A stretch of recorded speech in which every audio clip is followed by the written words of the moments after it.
Hello.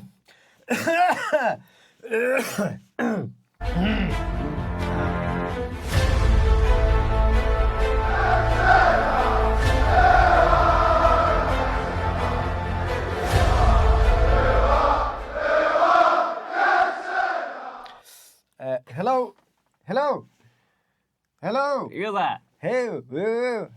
How's it going, everyone? Welcome back to the Cult of Cantona, your Irish Manchester United resource for bipolar football experiences with Manchester United. I am Paul Butler Lennox, and this is James Healy-Meaney. He is a very Healy-Meaney. Thanks so much for watching, subscribing, getting involved in what we do, our events. Subscribing on YouTube, following us on Spotify. There's been a real spike on Spotify recently, so we really appreciate it. We've loads to talk about. We haven't been in the studio in a while, but we're back. So, first of all, we have a little bit of news. We're really excited about this one. Coming up in March, superstarspeakers.co.uk are bringing Captain Marvel himself to Cork, which is amazing. Brian Robson has been on a kind of a bucket list for us here for a while, but the wonderful people at superstarspeakers.co.uk, they're bringing him over on the 5th of March to the Silver Springs Hotel in Cork. Tickets are available on the website superstarspeakers.co.uk. And also we're doing a really, really cool giveaway. So if you go to our social media, you'll see that we have a post there. All you have to do to win 2 pairs of tickets for that evening, which will involve a quick meet and greet with Brian. You'll also get a photograph with Captain Marvel, and who knows, he might break his leg on the spot, just like the good old days for you. So get involved, just share the post, like it, tag the person you'd like to bring, and yeah, we will be doing the draw later in December, in and around Christmas time when more people are at home. Jimmy Healy-Meaney, hello. Hello. How are we? Yeah. Not much. What's your opinion there on the most recent run of form with the most recent game? I don't think we had a chance to talk about the Everton game or. No, we got a little bit of a break because we wanted obviously to have some stuff to talk about. It's like I said in the intro, it's bipolar. Not that there's anything wrong with being bipolar, but it's very up and down. It's I don't want to get into the comparisons to Liverpool too early in the podcast, but like you're looking at what's happening with Liverpool, and they have 2 players that cost an extortionate amount of money, and they seem to be, I wouldn't say they're not getting a free pass, but they're certainly not being judged in the same way that we are. Yeah. Are we playing well? Not really, but the mentality, I'd say, is kind of coming back intermittently, and you can't deny that. We've only lost 1 game in 7, which is a huge. And that's what we have improved stats-wise as well. Like passes created, chances created, goals scored. XG is up. XG is up. Yeah, Bruno's stats are through the roof as per usual, and he's actually. Casemiro's playing a lot better. Yeah. It's just the injury thing, Yeah, it's. Do you know what? I think a lot of people weren't happy about the result against Everton, but one thing I think it really brings into light is the fact that it shows that we're lacking depth. Yeah. And hopefully this kind of shows, people wanted him to change his formation at the start of the season when we weren't getting that run of form. Mm-hmm. As I said, we need to keep the formation because now we're actually able to see where we're lacking. By using that same formation, playing over and over again, you can see who he needs for his strengths and who he doesn't have to back up those positions. Prime example there, we're missing Cunha and we're missing Šeško. And because we're missing those 2 as well. Yeah, I missed them. Yeah, I missed both of them. Bad. I have a photo of them next to my bed. I have a photograph that I kiss and I go, Šeško, good night. Good night. But that's, you know what I mean? No, you Šeško to bed. No, you Šeško. No, you Šeško to sleep. But they kind of prove the point of showing that we need more players in those positions as well, just to improve the depth.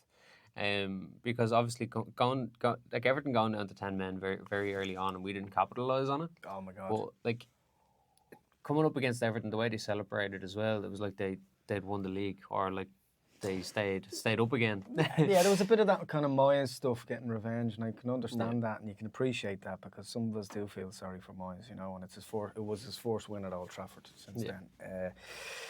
You know, it just, you know, if you're playing against 10 men, you just kind of go for the jugular and you try and kill them off pretty quickly, don't you? That's what I would do. 100%, but I think what Everton had done against us as well, and this kind of shows the mentality of the players that we have there at the moment and why we need to improve, is the fact that Everton, once they literally dropped every man back behind the ball, that kind of took us out of the game, because their long ball system, like putting the ball over the defence in behind or onto Mbeumo to run through, it's hard for him to run through like 5 players who are on one side of him. Yeah. Because obviously this shows, as I was saying about the depth, we're playing up that right-hand channel way too much because we're reliant on him. This is the thing. I agree with you totally. There's people know what to do. They know that everything's going to go through Brian Mbeumo. Brian. Everything's going to go through him, and they know. So what they're doing is they're just packing, you know, the left side of midfield or wherever he is, and then he shifts from one side to the other, and they're just nullifying him out of the game, which that's what I'd do, because they know everything will go through him. And what I can't understand is, you know, when a team like that is, when they have their backs against the wall, and, you know, like the incident with the player doing a, you know, Berkovic type thing at the training ground with John Hartson. Remember that thing years ago? Like throwing a dig at or a slap at your own defender, your own teammate. It's unforgivable. And I'm really surprised the way Moyes kind of didn't openly condemn him for that, you know. And, you know, what's his name, the defender that he slapped? Is it Keane? Was it Keane, Michael Keane? Yeah, I think it was Keane. And, you know, Keane had a great game after that. Yeah, he was 100%. Solid. So look, everyone loses the head or whatever else, but, you know, you have to take accountability for these type of things as they come up. United just didn't capitalise on what was there for the taking. But again, it's, you know, you're looking at our forward line. Yeah. It's like, because like Xerxes, who hadn't scored since like December last year as well. Like him up top, and obviously Erasmus Højlund is at Napoli now at the moment as well, so we don't really have depth in that position. I'm not sure what happened to Obi. Yeah. Something must be up with Cheeto not to be in the squad at all. Like, there must be, it might be going to his head, or something's going on with him where he's like... Hopefully a bit of protection, or they're just trying to keep him out of the limelight for a bit longer, let him get his confidence up in the youth system, and then maybe capitalise from there. Yeah, it's like, we're just lacking. Like, that's the problem. We put all of our eggs in the Šeško basket, and without him, and without it just goes to show how valuable Cunha is. Cunha, when he plays for us, everything kind of goes through him. You'd worry, you know, why someone wasn't coming in from the reserves or the under-21s to bridge that gap, or something. Just to give someone a run out, because Fergie'd do that. He'd just throw them on. Right, let's see what you can do. Give someone a go. Like, because we've got a lot of great players in the youth system. I'm not sure now the positions that they play, but we've got, I think his name's Jack Morehouse. Yeah. We've got young Fletcher, and then there's a great few young lads who are playing there. Yeah, I mean, the danger of that as well is from a confidence point of view, that if he drops, you know, we all know there's 3-4 world-class potential players. JJ Gabriel as well. JJ Gabriel, who's, you know, what is he, 15, 16? 15, 16, scored a hat-trick against Liverpool in their 7-0 win there, I think it was, for the under-17s, was it? But this is the thing, the danger there about dropping him straight into the furnace of the shit that United are going through right now is he could come on, have a bad game, and it'd kill his confidence forever. Yeah. Or come on, do really well, and then just be dropped back to the reserves, and that'd kill his confidence. Yeah. So either way, you're damned if you do, and you're damned if you don't. That's such as the way with United. Unless he gets in and makes a mark where you can't drop him again, and he just becomes like another prime Wayne Rooney. This is what I don't understand. Like, you know, you mean Yamal. Fergie would always say, if you're good enough, you're old enough. Yeah, 100%. And like that actually kind of. I seen a post earlier on as well about Rashford. Yeah.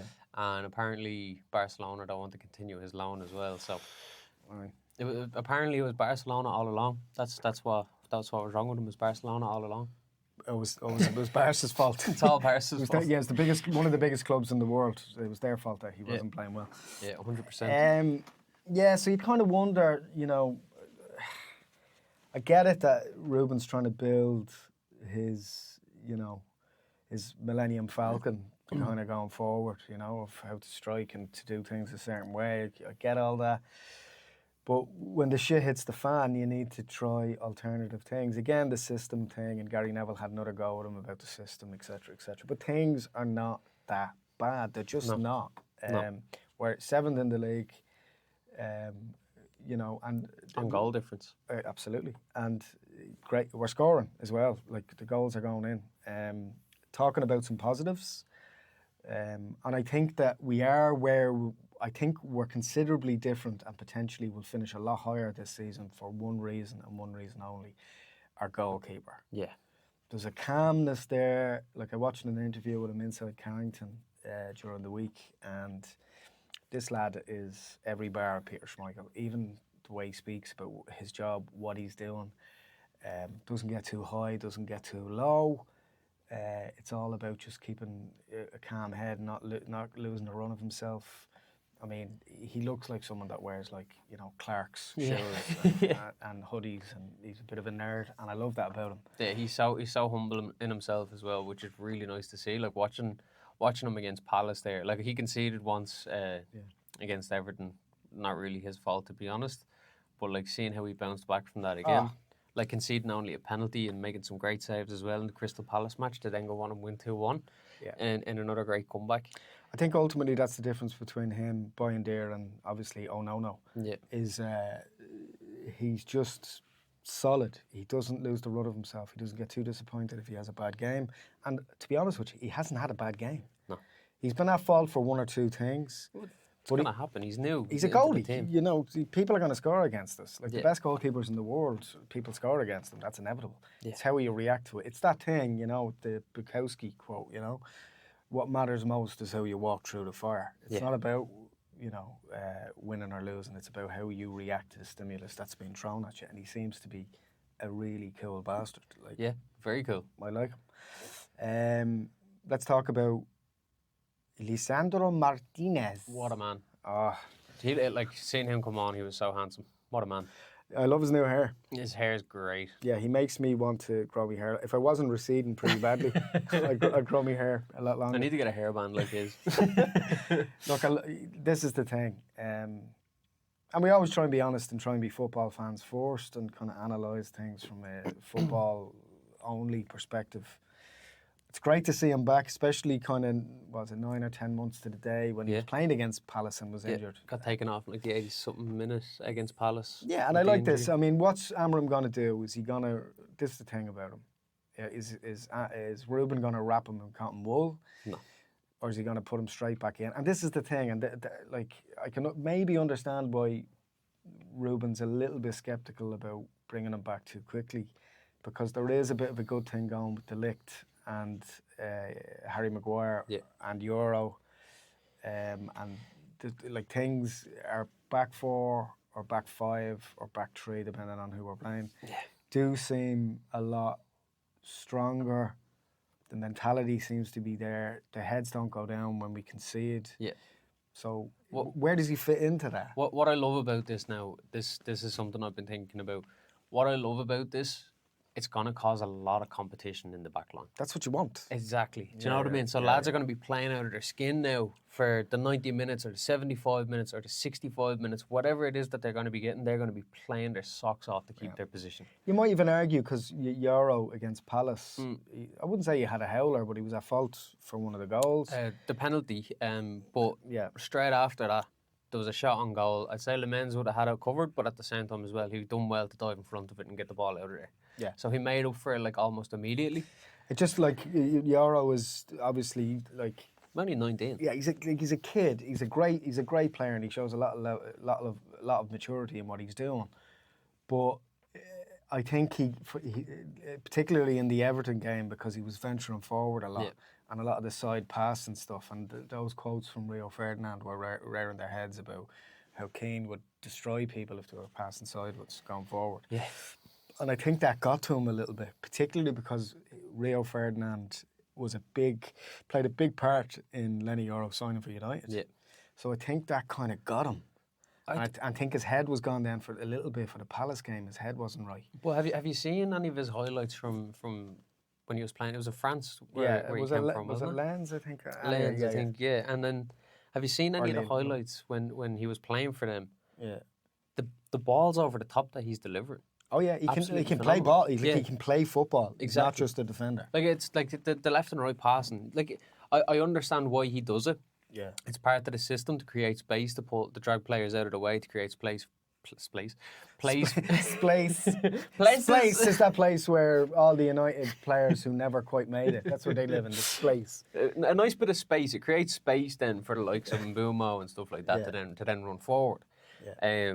But the way he can put the ball forward, we've got Maguire, De Ligt, Yoro, and now we've got Martinez back. His forward passing is absolutely phenomenal. But as you were saying, with not rushing him back, which is good. Like coming up now with this game against West Ham, I'd say he'll probably come on in the second half. Probably a bit earlier than what it is because it's about getting minutes under his belt now because you can't throw him in for the 90. Yeah, I'd agree. It's like, again, he needs to manage his minutes back into the team. But look, this is the thing, and myself and a man spoke about this about a year ago. Just as he was coming back from the last injury, where it's like, okay, we love him. He's like Brian Robson. He's like Roy Keane. He throws his body and his head in front of trains, and whatever. You know, he does. He's every bar a Man United kind of captain. We know that, but he's also a risk. Yeah. Like he gets unnecessarily booked. He gets injured, and there's the argument. Just to use Brian Robson as a great example of that, you know, as wonderful as Robbo was, and he was incredible for United during the 80s and early 90s. You know, what we did win a lot of the time was Robbo kind of grabbing United by the scruff of the neck and dragging them over the line. But, you know, I remember having a quick chat with one of my older brothers about Leach, and it's like, was it worth having him if this is what we're going to get, where things start to settle and gel around him? And we spoke, myself and a man, on a previous episode about this. What's the point in having him if we know when things start to click and then we go, right, we're doing well, things are going well, and then he gets injured, and then it throws the back 3 or 4 into disarray then for a month. He can't win leagues like that. No. Is he more of a liability? I love him. When he's fit, like I'd start him up front. Yeah. You know? But is he a liability? Can United surely have to be, and we're getting close to it where there's 2 players and more or less in every position now that can come in and do a job, apart from Dallo, who just fucking skies it every time he gets it. But you know, with Martinez, I'm not sure if it's just a bit of bias because I love him and the way he fights for the team, the way he fights for that jersey, the way he encourages the other players. I think for the likes of Yoro and stuff coming in, so Yoro has De Ligt, who was captain in his country at the age of 18. Yeah. Do you know what I mean? We've got Maguire, who's captain in his country as well. Yeah. And then he's also now got Martinez as well, where he's going to be able to learn from. So I think at the age of 19, having those 3 players beside you to learn from. Do you know what I mean? Martinez has played with like Messi, he's played with Di Maria, he's played with, realistically, when Di Maria went to United, he wasn't that great, but he was absolutely fantastic as well. Yeah, he was wonderful. It's a pity the Di Maria thing didn't work out, United, because he was exceptional. But it's not easy to go to United and play well. No. Like, do you know what I mean? Unless you've got the mentality for it, because he's pretty much babied every club he went to.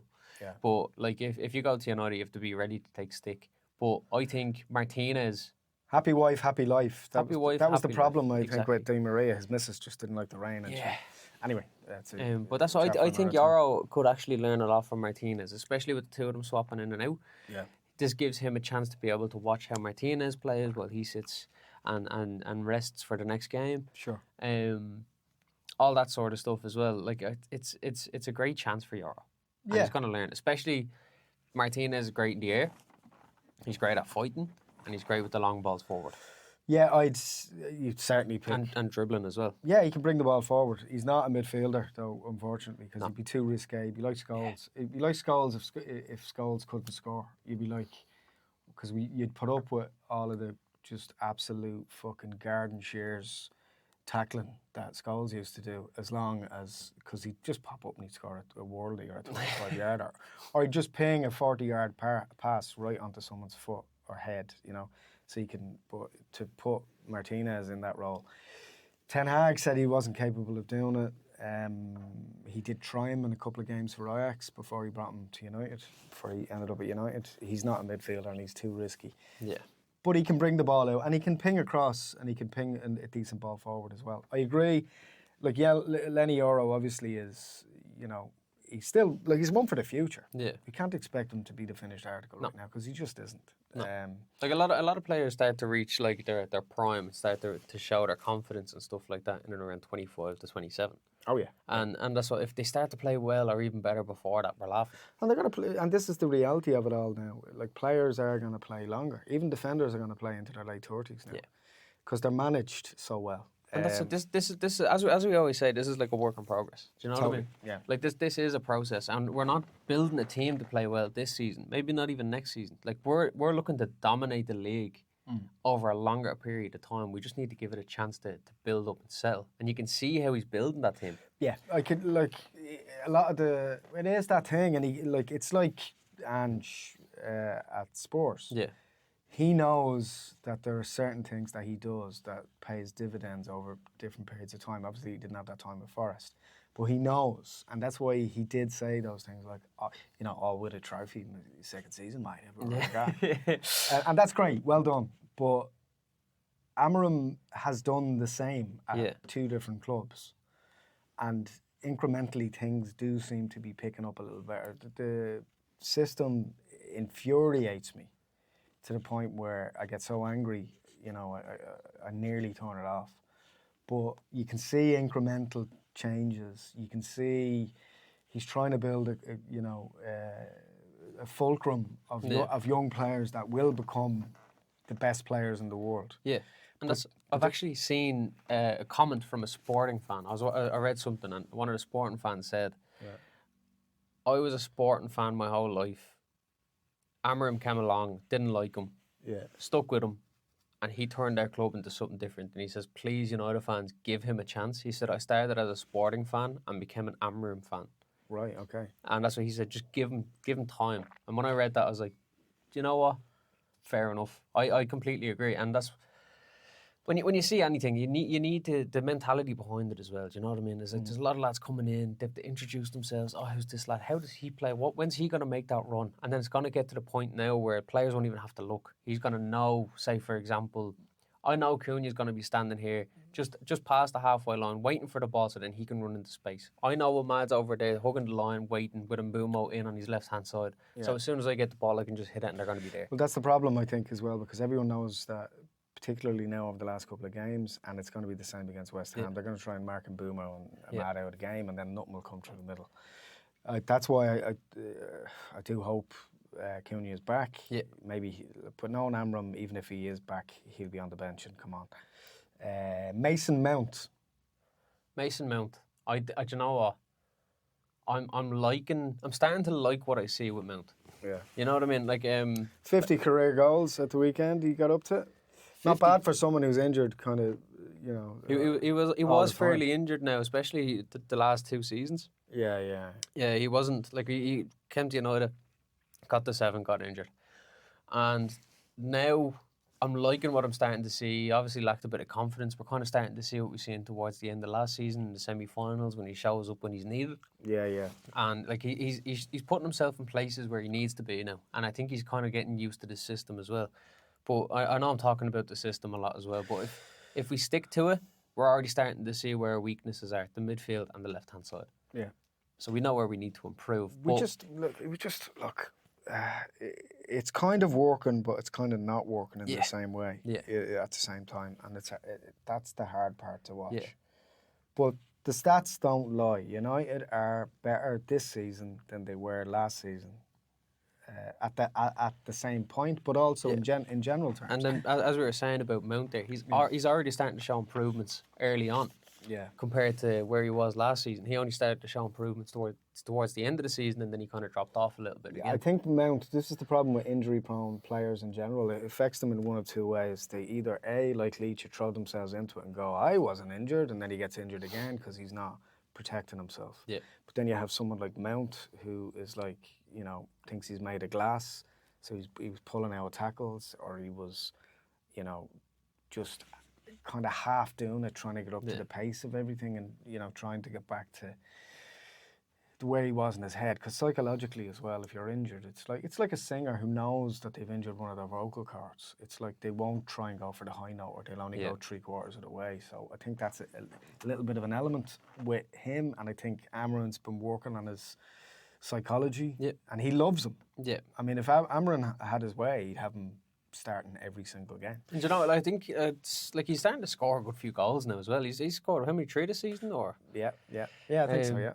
something like that. Anyway, but he's doing really well, and he's kind of surprised me. He shocked me. I'm not gonna lie. Like it's the usual seasons. Like when he's been here, you know, he shows up 1 or 2 games. Oh look, I'm here. See you later. Yeah. And then, but now he's showing up and he's like, no, I'm here. I'm here to help. But that's what we want. We want Mount and Cunha fighting for that place. Yeah. And each one being as good as each other. And 100%. and knowing that if Cunha, I'd start Cunha over him every day of the week because he's just a better player. And he's stronger on the ball as well. He's not pushed off the ball as much. But I love the idea of a Mason Mount who's playing well coming in for him at 65 minutes, because that's when Ruben makes all his changes. Exactly 65 minutes. 65 minutes. But the idea of him coming in is appealing, you know, when he's playing well. I just think we're like, I mean, even our midfield, Casemiro, you have to say, apart from like a couple of very dubious type tackles, he's really up for it. Yeah. He's the captain of Brazil again. The percentage of wins and losses when he's playing compared to when he's not playing is crazy. Yeah. Like we've won a lot more games, or we've conceded less goals when he's playing. Yeah. Compared to when he's not. I think he's just a winner, a serial winner. Yeah. Now we did have, you know, a couple of howlers, and you know, we did call him cement legs on this. Because obviously he's getting that bit older now. He doesn't have the legs for it anymore, but he's still showing up. He's still doing what he can, and he can win the ball back. He's getting it forward, and most importantly as well, you know, when the chips are down, Casemiro he's in the box trying to make things happen, and he scores important goals for United. 100%, and like he'd be important to have as well. I think he'd either be good to have on the bench to come on in important games, maybe next season on. Yeah. At the moment, where he's at, I think he's a big help. Maybe next season, rather than bringing in like another defender who's coming towards the end of their career, or another midfielder who's coming towards the end of their career, I think we should bring in an experienced striker to help the younger strikers coming through. I think there's a mad transfer on the cards. I think. I heard Lewandowski was looking to leave Barcelona. I've been saying this for quite a while on this podcast. He was actually meant to go to United a few seasons ago. Yeah. Like, Fergie tried to get him in I think in 2012 when he was with Dortmund. Yeah, and I think he's a great striker. Yeah, and he's fit as a fiddle. You know, think of it this way. I mean, what is he? 37, I think. Yeah. United signed Ronaldo at 37, or 36. So I think it's guaranteed 15 to 20 goals a season. Yeah, because that's what the difference between an experienced striker and a younger striker is. An experienced striker will turn to his wingers or the people who are feeding him the cross and be like, "No, I want it here. Yeah, this is where I want it." Where an inexperienced striker, like a good boy. He'd be like, "Pass me the ball over here." Yeah, that's a good boy. And that's a nice boy. With an inexperienced nice boy, yes, they won't. They'll be like, "Oh no, it's okay. Don't worry about it. It's okay." Yeah, they're like, "Oh, it's my fault." Yeah, I'm sorry, younger lads. I was running off the ball. Whereas a striker, you're dead right. A striker who's done it year after year after year after year will go, "Yeah, I'm not the fucking problem here. Yeah. You're the problem here. Give me that ball like, here, here or here." Like, cause when we have Šeško, when he's playing, the ball never goes up to his head. A 6'5" striker who's built like an NBA player who can jump miles in the air, and then they give it to his feet. But that's also, you know, a consequence of the system. The ball's just not being crossed as much. And that to me tells me, and I was saying this at the start when we signed Benji Sheshko, that I don't think it was Amaran's signing. Just because, and I mentioned this before, you look at, even in the last 15, 20 years, a lot of statement signings at United, big statement signings. You look at Van Persie, went straight in, regardless of how he was playing, started every game, bang, bang, bang, and then things. Yep. You look at even Falcao when he came in, he was playing him, he was straight in. Yeah. You look Cavani. at Cavani, straight in. They're there for a reason. So why would you, this is the thing. I don't understand why Ruben wouldn't play him and start him straight away unless he still had to convince Ruben himself. I think that the reason with not starting him so early was literally just down to the experience, because he was so young. Yeah. Do you know what I mean? As you were saying about Chido Obi. Yeah. Because you don't want to have him in, ruin his confidence, and now you're just stuck with this other player who's now his confidence is shook. Yeah, I'm not completely convinced that Ruben is completely convinced with Sesko, to be honest. And I think this is now where we should start seeing a side of Sesko, where he's going to be like, you know what, I need to prove myself now. And this is where we're going to see if we're going to have a world-class striker in our hands or not. He can do it. I mean, you look at his highlights, he knows how to play football, he knows how to put the ball in the net. It's a confidence game, like everything else. He's not, the injury for him probably couldn't have come at a better time, because he's like, I need a psychological break from this. And now he's able to look, watch, see how the system goes, see how the players move. Now he's able to watch without any pressure of him having to come on, and maybe, do you know what I mean? Now he's going to be able to see where Ahmad's putting the ball, where and also what they're doing wrong, which can be just as helpful. Exactly. And then you can see where the Low's putting the ball, which stand it's going into. Yeah, maybe if he's up in the quadrants on the right hand side, I think he's still trying to find. He might get a header. He's definitely still trying to find them with a pass, by the looks of it. Because I love the Low's work rate. He cares about the club. We know that.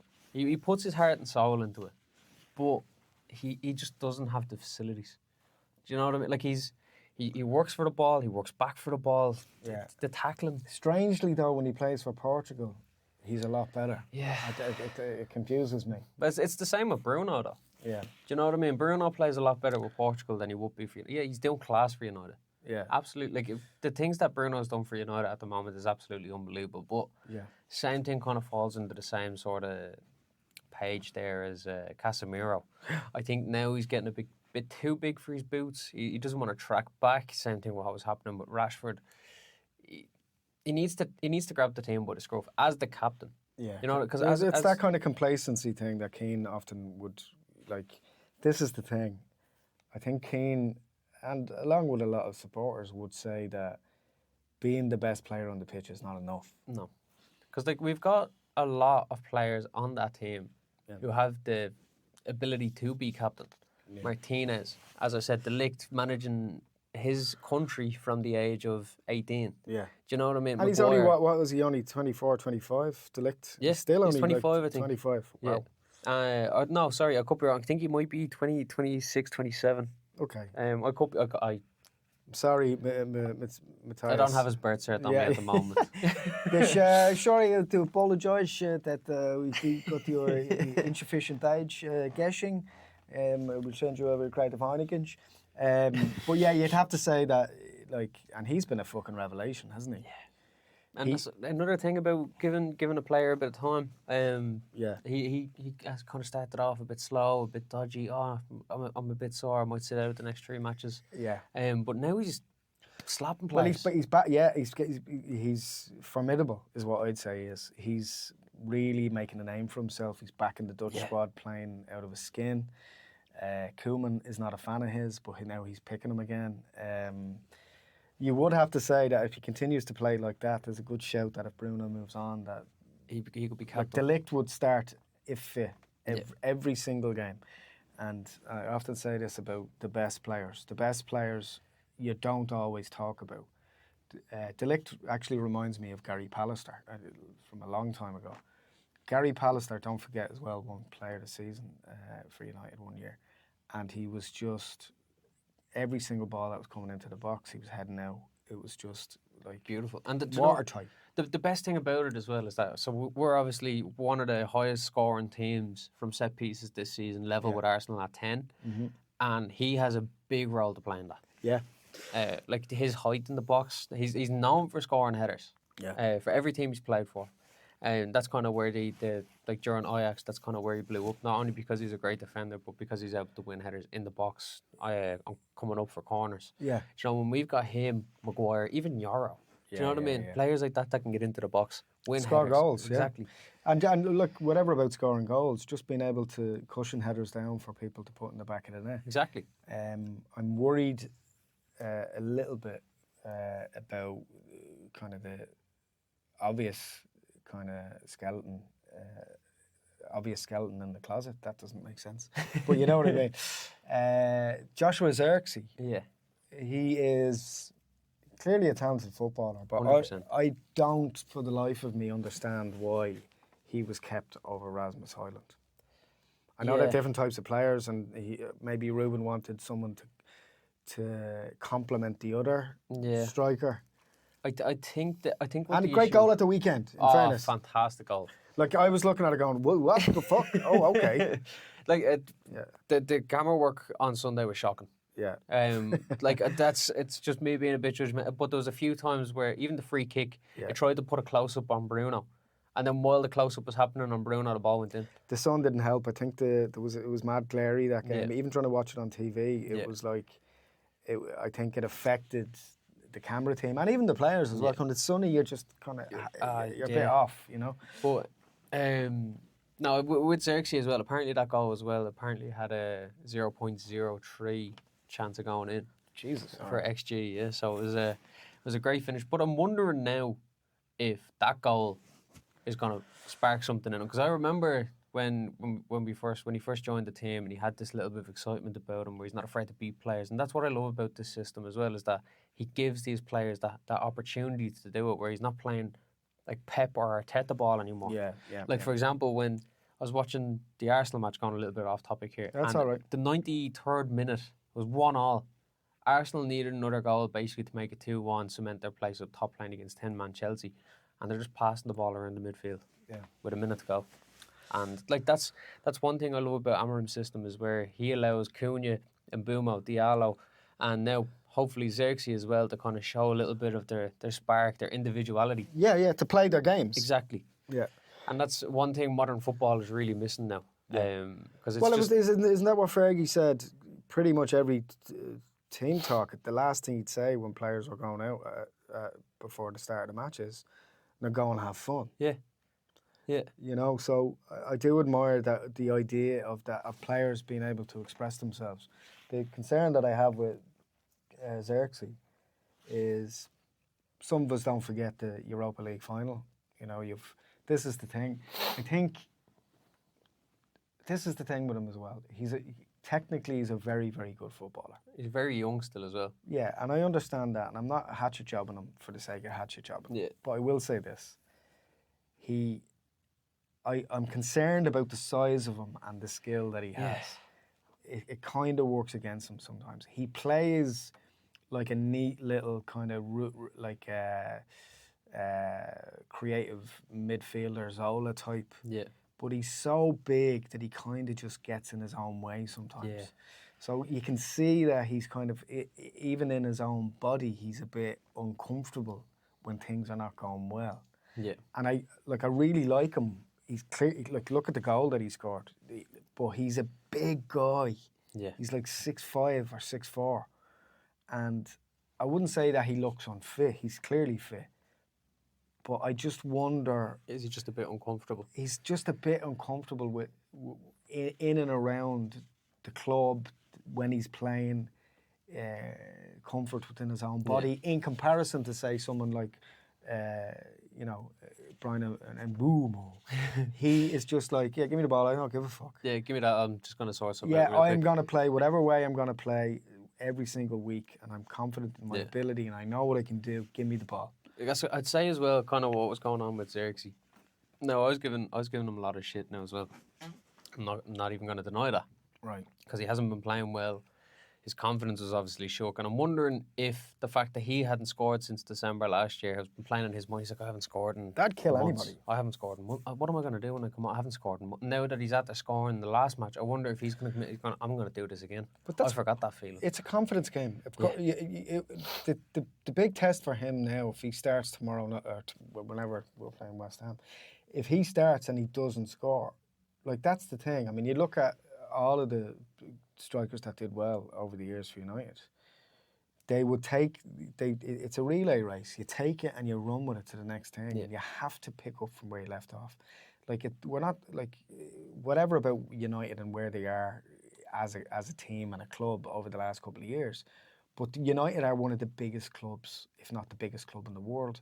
And when you get a chance, you have. This is the thing, and that's the difference between elite athletes, elite-minded, strong, confident, like machines, like Roy Keane types.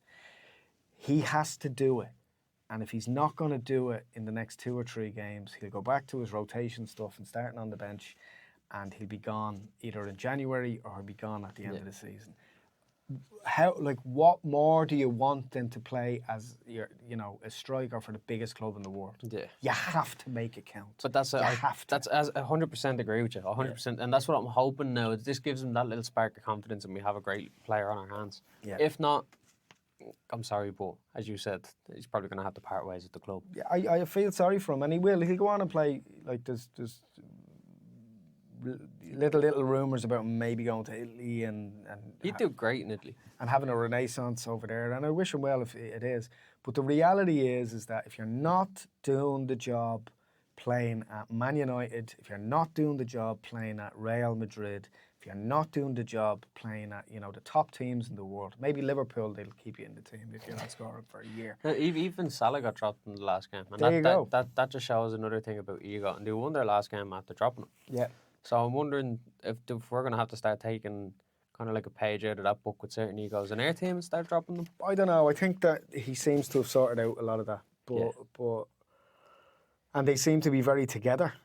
Yes, which is a big thing. Which is a huge thing. Team spirit and working together. Let's talk a little bit about our Liverpool mates. I'd say, media bias is a very real thing, isn't it? Yeah, it's way too visible.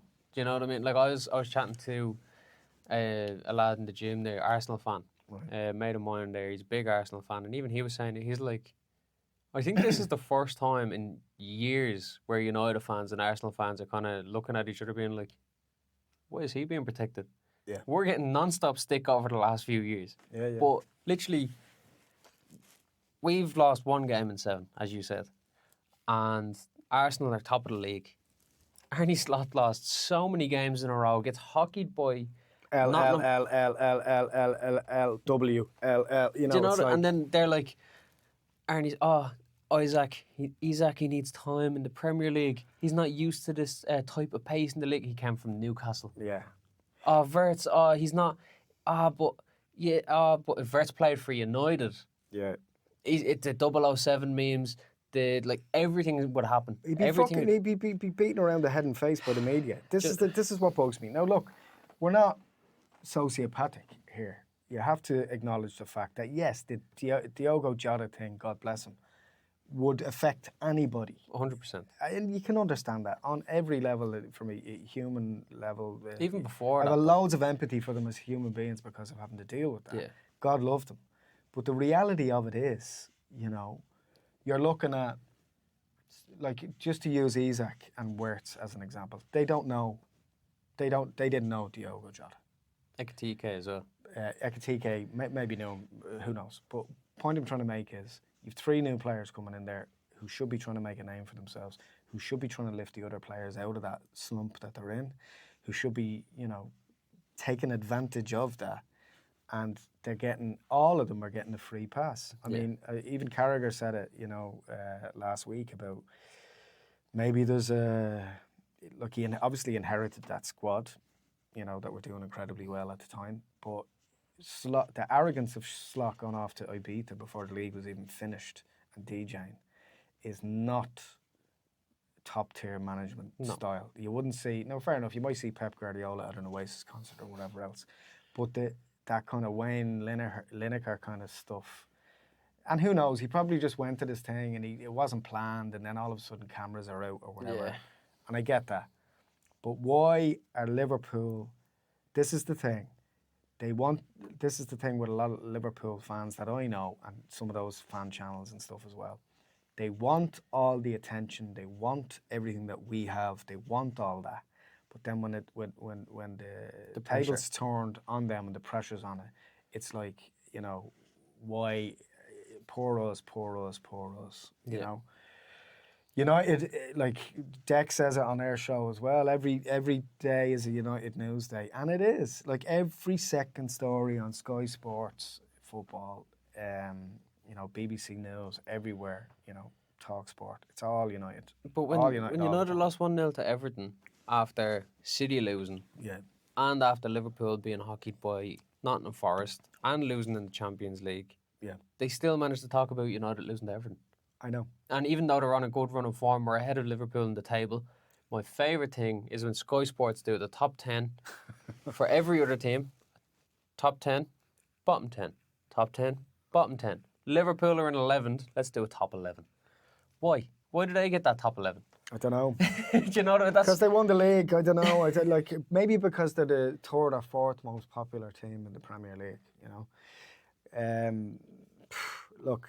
I just think that it's, you know, the media in particular needs to wind their neck back in about United and let Amram go about his job. I mean, obviously he has, United huge media commitments where he's constant, like he's to do on a game week. He has something like 25 interviews to do, and he does every single one of them. Which I'm actually, you know, I love the fact that he still goes out and does every single one of them.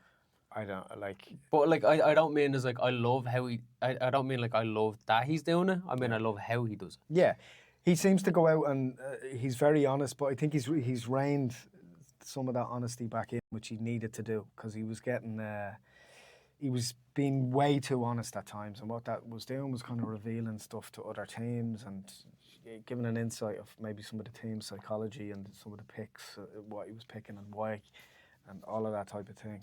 But look, the reality is like we all enjoy doing a bit of this type of thing, even what we're doing now. Mm-hmm. But if I had to do this twice a day, every day, for, you know, constantly for a week or a season, it would, like, how do you know, rehash the same stuff over and over and over again? It's not good for focus. It's not good for his psychology. It's not good. Media commitments at Man United, maybe that's something United need to look at. Yeah. Like or maybe just like Fergie did for, you know, with the BBC, just send out his assistant to do some of it. Exactly. Like no one sacked Fergie because of that, or maybe it's in his contract. Who knows? But I don't know. Yeah, it's kind of bewildering. Yeah. So West Ham, United sitting in 7th. Yeah, we're doing very well, sitting in 7th. Like we could be sitting in 4th or 3rd, depending on how other results went. But you know what? I'd rather be sitting in 7th than 3rd right now. 7th heaven. 7th heaven. You know, but like realistically, if we win 3rd, there's a lot of pressure going into the Christmas break. Yeah. Break. Yeah. You know, 2 days off. Now I do feel for them. Like, do you think that? If we had in the Premier League, if we had a winter break, do you think that'd help or hinder the players? To be honest, the way things are going now, with the amount of international breaks in between the season, I think it'll probably hinder them a bit more because with the international breaks, I think that's taking a bit of momentum out of the players from every team. I'd love to know from a statistical point of view in the Bundesliga, how many teams have been leading the Bundesliga, then the winter break came, and then after the winter break, they fell apart. Yeah. Because just breaking the flow of confidence and breaking the flow of team spirit and everything else, and just people going off and, you know, being on holiday essentially in the middle of the season. I'd love to know that's a question for you guys. If you want to comment below or whatever, would that help or hinder? I just know that United seemed to be on a bit of a run, and then the international break came, and then when we came back, Everton. You know. And do you know what? With this West Ham game coming up as well, the last match They lost one of their vital players, one of their strong players, Paqueta. Who? Paqueta.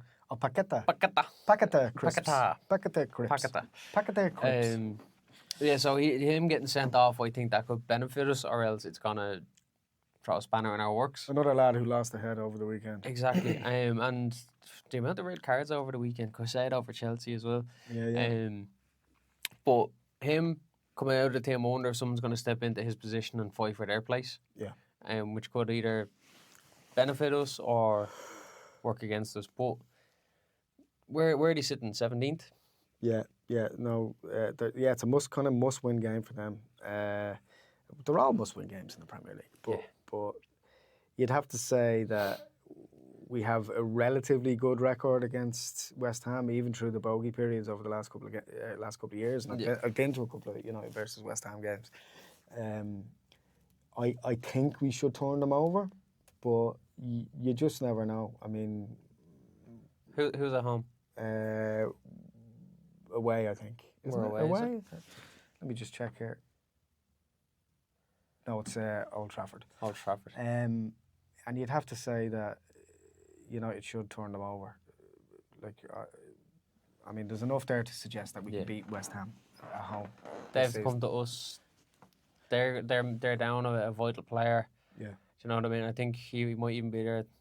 I think he's definitely had a big impact in their goals this season. So maybe this could do us a favour here now, and then that could possibly help us jump up a few places. I think if we win, depending on how results go everywhere else, that could put us into a nice cushiony third or fourth place spot. I'm going to push you for a prediction. What do you think against West Ham? 3-0. You're that confident? Yeah. I'm going to say 3-1 to United, but there is something 3-1. I'd say. Yeah. Mbumo. I'd say Xerxes will get a sneaky one. After Praise licked all day as well, maybe him and then Mbumo. Yeah. We all love delicting his arse because he's so fantastic. So I'd say United win 3-1. I hope. Always more out of optimism than evidence. Yeah. But I do want to finally. I just want to talk about as well and leave a comment below as well for United fans. Why? And I know this from someone who goes quite a lot, and I've seen United away a good few times as well. Why is it that from start to finish at for the Palace game, the United away fans were singing to the top of their voice constantly, non-stop? And I know because I tried to get away tickets, a couple of times a season, and I was inquiring, and they're nearly 2 and 3 times what you'd pay for home games now. Because the atmosphere is there. Because the atmosphere is there, and they want to be part of it.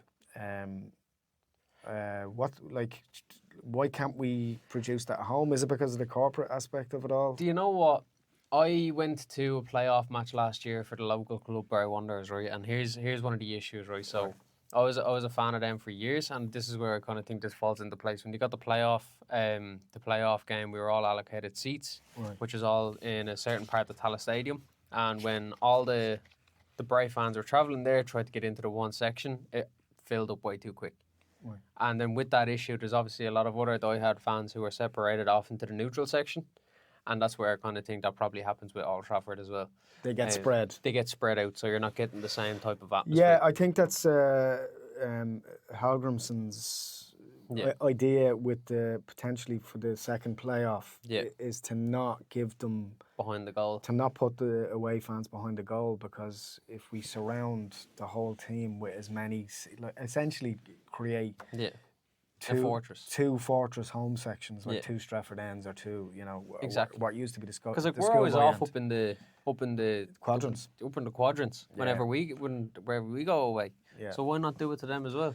Yeah, I'd say, for Ireland anyway, and by the way, well done lads, I was at the match, I saw Ronaldo getting sent off, and it was one of the most enjoyable things I've ever seen. As a United fan and a massive Ronaldo fan, less of a Ronaldo fan because of the way he behaved that day, and even less of a United fan, Ronaldo fan recently, seen him with his fucking carry-on in the White House. But anyway, it's a different story. That's a different podcast. But the way that happens, and then he's at the going and getting the match ban lifted, which is different rules for different people. It's madness. Money. I love Ronaldo. I do, and like what he is still achieving is incredible to watch. But nobody's, it's that United thing. No one's more important than the sport. No one's more important than the team. No one's more important than any singular. No singular individual is more important than the group dynamic. I don't know, but let's see where it goes. Thanks for stopping by. Thank you. Thanks a million for watching, sharing, engaging. We really appreciate it. What are your thoughts on some of the crap that we were talking this episode? Let us know in the comments. Follow us on Spotify. You can get us on TikTok as well. We do little match prediction videos and little animations and bits and pieces as well. Share it. Share Tag us, all that type of thing. And if you have any questions for future episodes, or if you want some of the other hosts to come on instead of me and Jimmy Healy-Meaney, let us know. Another way you can support us is by getting us a coffee on buymeacoffee.com/Cult of Cantona, or maybe become a member. It really helps us to keep the lights on, like these. And it keeps a roof over our head, and we can continue to generate content, hopefully well into the future. But for the moment, JHM, thanks very much. Thanking you. You're a very good boy. It was very, very nice. It's very warm in here, so I'm getting a little bit sleepy from all the lights. But thanks a million for supporting, and keep an eye out on our socials for our giveaway for the Brian Robson event in Silver Springs, Clayton Silver Springs Hotel, which is coming up in March. We'll be giving away 2 pairs of tickets, which we'll be announcing on social media around Christmas time. So get involved, share, and for the love of God, glory, glory, Man United. Glory, glory. Bye. Bye. Bye.